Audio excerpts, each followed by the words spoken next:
Our next guest on Racing Extra is John Thompson. John, welcome to the show. We're down at Randwick. It's a sort of a windy day. The horses are a little bit frazzled when it gets windy, are they? They are. They don't like the wind. Yeah. It's their number one dislike. Is that right? Yeah. Well, let's quickly jump into a bit of your background before we start with some of the questions of the then and now. So, how did you get into racing? I'm a fourth generation horse trainer. Yep. Straight out of school, I worked with my father for about 5 or 6 years. Yep. And the early stages of the Ingham Empire that got built there at Warwick Farm, which is now Crown Lodge. He won a trainers premiership and done very well. And after that, he more or less wanted to send me retire. And I was young and wanting to get some more experience, so I moved to Randwick. Yep. And I've done 4 years here with Billy Mitchell, and after that I got the job with Bart Cummings, and I was foreman for him for about 8 years, and it was a great experience, and sort of polished me off as far as I went there a pretty good horseman, but he sort of dotted the I's and crossed the T's for me on the little things, and put a spit and polish on me, and after that I was ready to train on my own. Yep. And what sort of differences do you notice of being with a number of these big trainers? Like, what were they? Is it at the end of the day, the punters want to know, is training horses similar, or does everyone have their own different style? It's probably everyone has their own style, definitely. Yep. There's no set rule to it. You see people can train opposite and still have success. Like a Johnny Size can keep his horse fresh and sprint him up over 3 furlongs and swim him. Yep. And Joe Pride trains very similar. Okay. And you get a Gay Waterhouse or a Bart Cummings that don't work their horses hard, but they work their horses over more ground and more solid work. And they're both champion trainers too. So no rule. Probably depends on the individual horse's ability at the end of the day, but I think the one thing you do see when you get out and about is the professionalism of the bigger trainers. Okay. That's probably the key. They do things properly and they get the success. Would you say, like, for someone young getting into the game, would you say aspire to be a trainer, should they go and work for some of the bigger trainers? For sure. Everyone does different things, and it's one thing I've learnt. It doesn't matter whether it's Bart Cummings or it can be one of your strappers. You learn something off everybody. You got to, and that's one thing Bart taught me. You got to with modern technology and things like that coming into the game, there's so many things you can learn. I think that was amazing that I learnt when I worked for him was he never stopped learning. He never said, no, I do things this way. He'd always keep an open mind. He'd listen to what I had to say, he'd listen to what the vet had to say, and then he'd make an informed decision on that info and go with it. Do you remember, besides your current crop of horses, what sort of horses sort of sparked some good memories for you going back through the years? Was, like one particular track gallop where something special happened? What sort of horses? Yeah, it's sort of when you first diagnose a horse has got good ability. It's something that always flashes back. Like, when you first sort of give a horse like First Seal a jump out and it brains him. Is that right? She's something special. Was it like a little 3-horse, 4-horse jump out? Was it? Like a 5-horse jump out of babies, and she shouldn't have done what she done. And is that right? Just a natural, And did everyone see that in the hut, sort of thing, or can you keep it? It's funny when at the end of Patnack, I had a really good sprinting filly by Fast Rock called Machida. And it was one out of the box. Like, I think if we kept her to sprint distances, she would have stayed unbeaten. She was just brilliant. And I was pressured in to run her in the Golden Rose over 1400. She still ran fantastic, but got run down. But she was a great horse. But at the end of Patnack, she got sold. And I remember I was in the hut with John O'Shea and Granny Begg, and they said, she's moved on. I I said it was disappointing to lose her. Mm. Because I did ask for more if I could train her when they bought her, but they said no, she's going to Aden over in Ireland to go to Galileo. But I did say to them then, I said, look, I reckon I've got one that's better.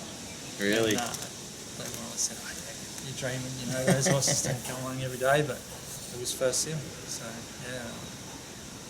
You just know. What is it? Is it in their action that you see it? Is it? It's a job light. In them sort of horses, they're just, you know, they show good ability from day one, but you know, they're just doing things that, you know, even good horses don't do. That's pretty special. They can run times on the track, and you got experienced people. You know, the young lady that rode that horse was very experienced. Okay. And you know, her first few gallops, you know, she'd be breaking 11 seconds, which is, you know, very unique for a young horse. And, you know, she didn't realise she was breaking that time because the horse was doing it so easy. Yeah. You know, and she was doing that. That was a regular gallop for her. Okay. Just, you know, just goes far. Got that extra gear that other horses don't have. That's what wins you the group races. Yeah. What about stayers? What sort of, obviously sprinters, you're dynamic and you want to see them blitzing it by 5. What can you see in a stayer? It's, I don't know, that's probably a bit different. They sort of take a little bit more time to, you know, get the best out of them. But, you know, good stayers have had, you know, I didn't train him, but a few at Barts. You know, from early on, you know, we knew he was pretty good. You know, he was being competitive over 1400 and mile races. Yep. But we sort of knew that he was a stayer, so for him to be being so competitive over those distances, obviously when he got up to his right distances, he was winning Caulfield and Melbourne Cups, so, and Brisbane Cups, so special horses. Is there any particular profile of a younger horse coming through the grades that punters should look out for, that can see them go from, you know, the 3-year-old form to 4 and 5? Like it seems so hard. Like you can win a 3-year-old maiden or whatever by a couple of lengths. What are the aspects that punters should look out for horses that progress? I think probably, you know, you probably have a look at your trainers a little bit. Yep. You know, like Chris Waller, he's got obviously a system in place that you know, sort of is developing horses all the time. Obviously, Chris has got the numbers to go through that system, but the system works. You see, you know, those horses that show promise through the system, they obviously go on. And I found that at Barts, you know, when horses showed that promise, then you go through his system, but just keep taking those steps up. Is that something you try to do? Definitely, you know, I'd be silly if I didn't. You know, follow his recipe worked over 50 years, so and it continues to work today as, you know, my better class horses are, you know, sort of taking those steps up, you know, that you know, following his regime. Yeah, that's one thing I've noticed as a punter. You are a very patient trainer, and you tend to take your time and really let them find their grade. Yeah, no, it's a lot about giving horses confidence and bringing them along without, you know, you can train a horse up to win a race, and that's good for that day, but long term it's probably not good for its career because you can fry their head, and you know, you've got to, if you take a step back and don't train your horses up and let the horse come along naturally, in the long run you'll end up with more wins and a better horse. Okay. Well, you touched on the your time with Patnack and some of the, well, I don't know, the problems of having one owner wanting to go for one sort of race, particularly like with Machida, what you said there. Talk us through the Patnack experience, and obviously there were plenty of highs along the way, but it was also a tough time. It was definitely an experience. Yeah. The highs and lows. You know, obviously, you know, having that experience with a big team, had stables in 4 states. That's right, 4 states. You know, it was good for me going forward as a trainer.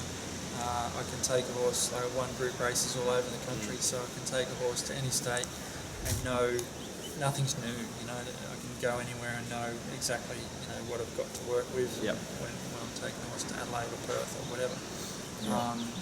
It's very handy information to have in the back of your mind. But as far as training a big team, I just use the experience from my father to put in the systems in place to educate the young horses and bring them through. And the first year we had that system in place, we were leading 2-year-old stable, had the leading and second leading 2-year-old Danes, senior apprentices, Husson. Yeah. So the systems work. It's worked, continued to work for Ingham's Godolphin up to today. Yep. So that's an important thing when you've got big numbers, is systems in place to bring horses through, educate them, and once they get to racing, then they go to different paths, to sprinting, stays, and obviously different levels of ability. But and then there's the other side of it. Running a stable with no budget. Yeah. That was a good experience for me to run the business side of things. Getting by with no money was not a good experience, but a valuable one. Okay. It would have been tough at times. Very. Very. So now that you're out on your own, again, does it make you sleep easier at night, not knowing that one person is the backbone? I'm enjoying my racing a lot more. Okay. I must admit that. I love sort of going to the races now. It's just, I wouldn't say it's less pressure, because you've still got it, owners, that put pressure on, but it's just a different ball game. It's talking to people a lot more, and they get a lot more involved because they've only got one horse or 2 or 3 horses. It's not like a big machine that rolls on. Yeah. So more excitement in that, actually getting the wins to the owners. It's definitely we've won a few big races, and you feel it a bit more. You do. It's I don't know why, but it's just a bit more personal. You've got a few handy horses, particularly in the stable, and one that's just sort of won a nice race is Hooked and has been winning nice races for a while. Yep. Let's talk about Hooked as a style. He sort of surprised the punters a bit, although there was a bit of a plunge on the day. Did you have him sort of fully wound up for that day, or was it just course and distance just happened to suit that day? I think the circumstances on the day definitely helped. Yep. The horse was going very well. I did hint that before the race. Yep. I didn't think he'd win, I will admit that. I thought he was just like a run short, but I thought he was in for a good prep. But the circumstance on the day, very leaderish, Yeah. and just a little bit of cut in the ground, and there was no speed in the race, so he took it up, didn't get taken on, and got the job done. Whereas we've found when he gets pressured throughout a race, he sort of turns it up a little bit. Yeah. But you just touched on getting the cut out of the ground. I guess he'll mad on his legs and that. Is he someone that can get a little bit sore? Yeah, he's had a lot of racing. He's not he doesn't get sore at all, but he's got a bit of wear and tear in his knees and joints. Yeah. But we've got to maintain that. He gets iced a lot, and as our routine, we put mud on after that, which keeps their legs cool for another hour or 2 later before it dries, and then when it does dry, it's on for the next 24 hours, which keeps everything sort of tight, and any sort of puffiness that was going to come up sort of holds it down a little bit. Okay. I guess you just touched on an important point for punters to sort of look out for. Like, even when you can have a horse wound up 100%, if the course and distance, particularly in Sydney, isn't right, they're probably not going to win. So what do you take out of a performance like Hook? You always have to have horses at least 90% at the races. There's no doubt this day and age horses have to go to the races a lot fitter. Yep. Just sort of the way I train, coming through my father and Bart, they weren't trainers that had their horses ready to go first up. Okay. As a rule, you'd probably say third up, their horse was 100%. And you can say you've taken that in. Unless my horses, you'll see my horses that are win first up, you normally identify them at the barrier trials. Yeah. they'll jump and run and be up that type of horse, you know. Yep. Whereas, you know, You had a mare, I believe, was it Wayne or was it Wilkes or Dane Siri? Dane Siri, Siri, yeah. You had her quite forward, I thought. Was Yeah. she one that you targeted for the earlier races? Not really. Does that She probably was a horse that was a hard going horse. Yeah. So she kept herself pretty fit. Yeah. Whereas you know, I got her off another trainer. She come to me in great shape and Yeah. was running very well. But when she come here, I think it probably helped.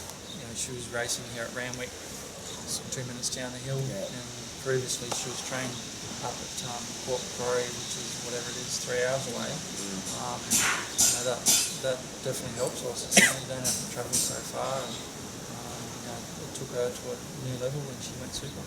And we've got a new segment on the Friday show called Macy's Superstars, and one of those was Realised Potential. Yeah. Yeah, Identified from the trials, obviously there's a stack of ability there. yeah, he's a lovely colt. Personally, I think, you know, he probably just his race manners Yeah. aren't good enough. Yeah. The ability's there. I do think he's a group standard horse. Yeah. You know, and he's worked with group horses here, and you know, he's got it covered.